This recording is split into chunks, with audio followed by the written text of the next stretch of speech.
Goals of editing से मेरा मतलब ये है कि आप एडिटिंग के थ्रू क्या क्या चीज़ें अचीव कर सकते हैं। नंबर वन पे अगर मैं बात करूं तो रिमूव अनवांटेड फुटेज। आपने जब प्रोडक्शन फेज से गुजरे, आपने बहुत सारा मटेरियल शूट किया होगा।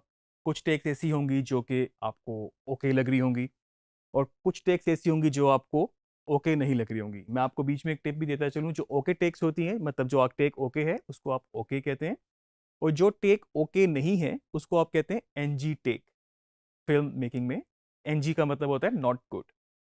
लेकिन अक्सर ये भी एक्सपीरियंस हुआ है कि ऑन लोकेशन, ऑन स्पॉट, जो टेक आपको ओके लग रही होती है उसमें कुछ ना कुछ मसला आ जाता है, और आपने सेफ साइड के लिए कुछ और टेक्स भी ली होती हैं जो कि आपको उस वक्त मौके पे शायद सही ना लग रही हो, लेकिन बाज़ दफ़ा वो ही सही होती हैं और वो काम आ जाती हैं।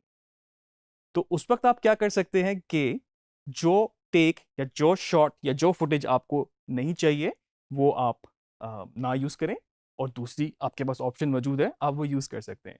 तो जो पहला गोल है कि रिमूव अनवांटेड फुटेज, तो वो आप इजीली उसको टेक्स की सिलेक्शन में कर सकते हैं। सेकंड गोल है हमारे पास, चूज द बेस्ट शॉट। इसकी एग्जांपल मैं आपको इस तरह से दे सकता हूँ कि आप एक डॉक्यूमेंट्री शूट कर रहे हैं, और वो लाहौर के ऊपर डॉक्यूमेंट्री थी। लाहौर को इस्टेब्लिश करने के लिए आपने प्लान किया कि आपको इसको शुरू करना है मीनार पाकिस्तान या मे बी बादशाही मॉस्क के शॉट से आपको इसको ओपन करना है।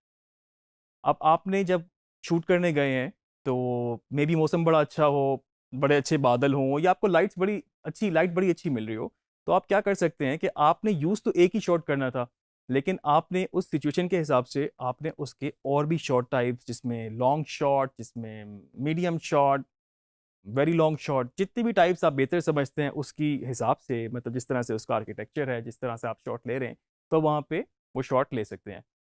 अच्छा, अब आपके पास शॉट तो आ गया, उसके बाद आप जब एडिट पर आएंगे तो आपके पास ये मार्जिन है कि आपने कौन सा शॉट टाइप सिलेक्ट करना है।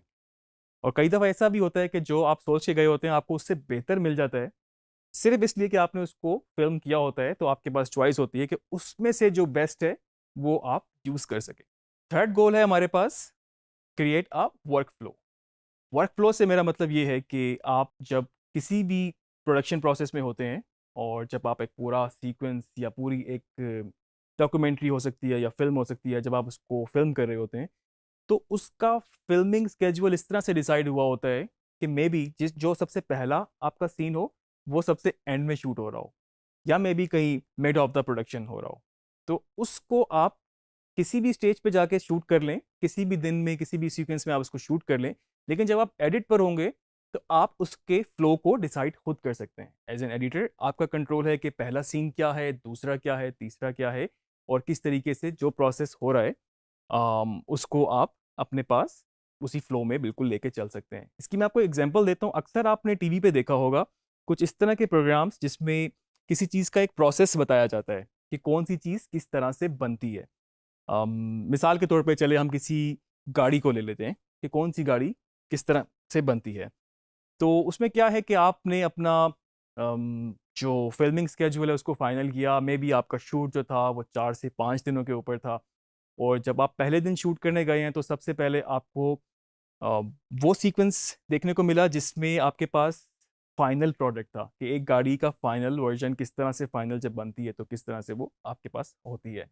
तो आपने उसको अपने डिफरेंट बेस्ट एंगल से शूट कर लिया, और उसके बाद नेक्स्ट डे या आपने जब उसको फिल्म करने गए तो उसका इंजन किस तरह से असेंबल होता है, उसके बाद मे बी उसकी पोशिश किस तरह से होती है, टायर किस तरह से लगते हैं, सारी चीज़ें आपने उसकी सारी असेंबलिंग किस तरह से होती है, तो वो सारा सीक्वेंस आपने उनके अकॉर्डिंगली शूट किया, जिस तरीके से आपका प्रोडक्शन और उनका स्केड्यूल मैच करता हो।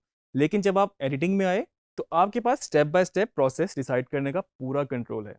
तो वो जो वर्क फ्लो है बेसिकली एडिटर के अपने हाथ में है।